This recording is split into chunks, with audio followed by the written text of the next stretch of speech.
Bom, então, continuando a última aula sobre campo elétrico, né? Naquela primeira aula, nós basicamente vimos o conceito de campo elétrico, né? Então a gente viu que o campo elétrico é uma região do espaço que fica é, alterada quando um corpo eletrizado se encontra nessa região, né? E esta alteração em torno deste corpo eletrizado é o que permite, por exemplo, com que cargas elétricas se comuniquem através de forças elétricas. Então esse campo elétrico pode ser o campo elétrico de uma única carga, como aqui nesse exemplo aqui, da esquerda, e também pode ser gerado por várias cargas, né? Então, a princípio a gente toma conhecimento do campo elétrico, colocando na região em torno dessa carga outro objeto carregado, né? Coloco outro objeto carregado, que eu estou representando a carga dele por Q minúsculo, e nesse objeto vai aparecer uma força elétrica, né? Então, se aparece uma força elétrica nesse objeto aqui, então a gente diz que nessa região existe um campo elétrico, né? A mesma coisa aqui, coloco um objeto que nele aparece uma força elétrica E. Então a gente diz que existe um campo elétrico nessa região. Matematicamente, o campo elétrico ele está definido da seguinte maneira, né? O campo elétrico que a gente representa pela letra E, o vetor campo elétrico, já que o campo elétrico tem sentido e tem direção além do módulo. O campo elétrico então fica definido como a razão entre a força elétrica e a carga. Esta carga de prova, dizendo de outra maneira, o vetor campo elétrico é a força naquele ponto, né? O vetor campo elétrico em um dado ponto é a força que uma carga sofre quando colocada naquele ponto. Tá? De maneira bem simples. Quero calcular o vetor campo elétrico nesse ponto X. Então eu coloco uma carga de prova Q aqui e olha a força que aparece nela, a força elétrica. Divido esta força por o valor da própria carga que estava naquele ponto. Isso vai dar o vetor campo elétrico naquele ponto, certo? Então a definição de campo elétrico é força por unidade de carga, de modo que a unidade do campo elétrico é o Newton por Coulomb, ok? Então foi o que a gente discutiu na primeira aula. Bom, outra coisa é que o campo elétrico, né? O campo elétrico e a força, já que a força é vetorial, a gente viu, tem direção, tem sentido, o campo também tem, né? Acabou de decidir falar sobre isso. O campo tem direção e tem sentido.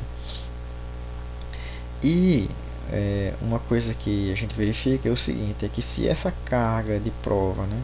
Esta carga Q minúscula, se ela for positiva, se esta carga for positiva, a gente vai notar que E, o campo elétrico, e F vão ter a mesma direção, certo? Então E e F, mesma direção, tem a mesma direção, mesma direção. Se, pelo contrário, a carga for negativa, então E e F tem direções diferentes, então, direções opostas, na verdade, né? Deixa eu colocar isso aqui dessa forma, direções opostas.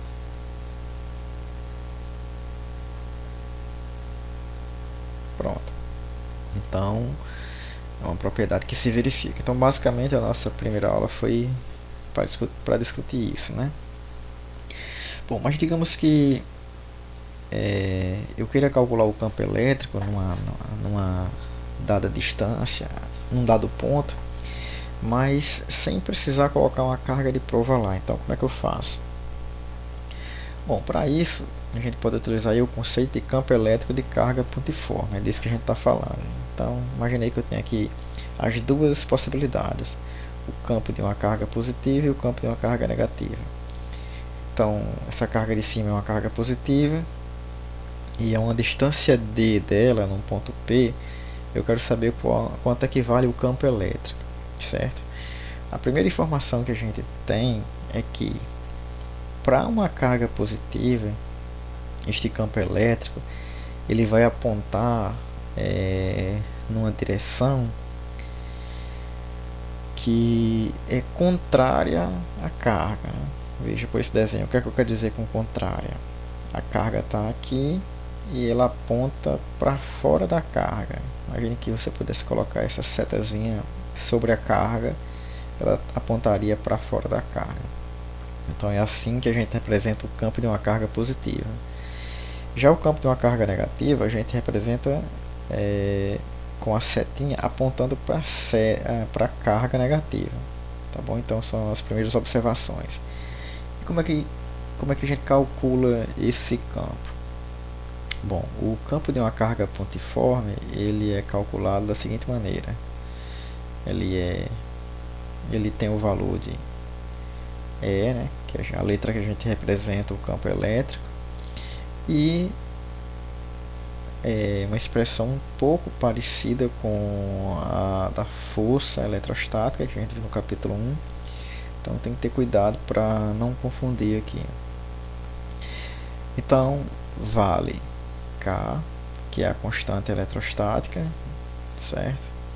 Que multiplica Q, o valor da carga em questão, que a gente já sabe que é em módulo, dividido pela distância ao quadrado. Então veja que a única diferença é que não aparece outro Q aqui, certo? Então estou colocando aqui em módulo. É assim que a gente calcula o campo elétrico de uma carga. Este é o campo elétrico de uma carga pontiforme, tá bom? Não se leve em consideração o sinal aqui. O sinal vai nos indicar apenas se esse campo é um campo que a gente chama um campo de afastamento ou um campo de aproximação, tá bom? Então essa situação aqui a gente chama de essa daqui campo de afastamento e essa daqui campo de aproximação. Aí está, ok? Então o campo elétrico de carga pontiforme é calculado dessa maneira. Bom, para representar essa ideia de campo de afastamento e de campo de aproximação, a gente usa um conceito chamado linhas de força. O que é isso? Bom, é exatamente o que a gente acabou de dizer. A linha de força ela representa o sentido do campo, né? Uma linha de força tem como campo elétrico a seguinte propriedade, né? O campo elétrico ele é tangente a essas linhas de força, ou seja, só toca essas linhas de força no único ponto. Mas no caso de cargas pontiformes, esse campo é um campo radial, ou seja, ele passa pelo centro dessas cargas, certo? Passa pelo centro dessas cargas. Numa carga positiva, ele emerge da carga, emerge das cargas. É como se ele brotasse a partir das cargas e se afastasse cada vez mais. Para uma carga negativa é o contrário, né? O campo ele converge para as cargas. Mas essas são as linhas de força. Então, como o campo é radial, é como se aqui a gente tivesse nessa carga positiva, por exemplo, a linha de força, aliás, o campo elétrico exatamente em cima da linha de força, né? já que é tangente, né? Então aqui a gente tem um campo elétrico, a gente tem o campo elétrico aqui, né? Tudo exatamente sobre a linha de força porque é tangente. A mesma coisa aqui. Mas imagine uma situação onde a linha de força tenha essa geometria aqui, né? Então nesse caso a gente pega pontos tangentes, por exemplo, nesse ponto aqui,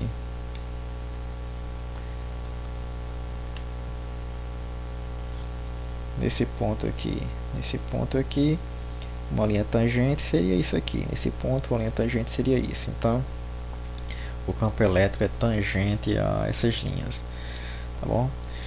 Bom, e por fim, resta a gente comentar sobre a ideia de campo elétrico uniforme. O campo elétrico uniforme é uma região na qual as linhas de força são igualmente espaçadas, né?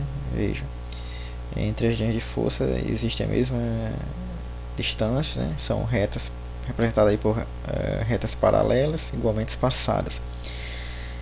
Então, essa é a ideia de um campo elétrico uniforme, né? O campo elétrico, a gente tem aqui essas linhas de força, e o que a gente tem é que E e F tem o mesmo sentido, né? Então tá aqui tá aqui o campo elétrico, né? Estou representando o campo elétrico nesta direção, certo? Então as linhas de força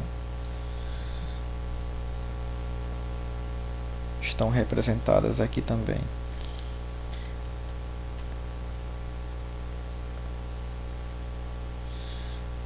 Antes, deixa eu conferir um detalhe aqui.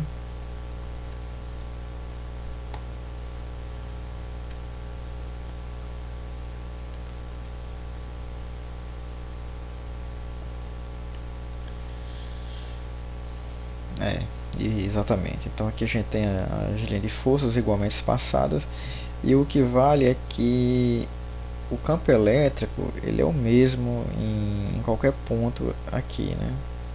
Certo? Então tanto faz eu pegar um ponto aqui, como um ponto aqui, como um ponto aqui, terá sempre o mesmo valor, né? Então isso aqui é o que a gente chama de campo elétrico uniforme. Outras consequências disso a gente vai ver depois.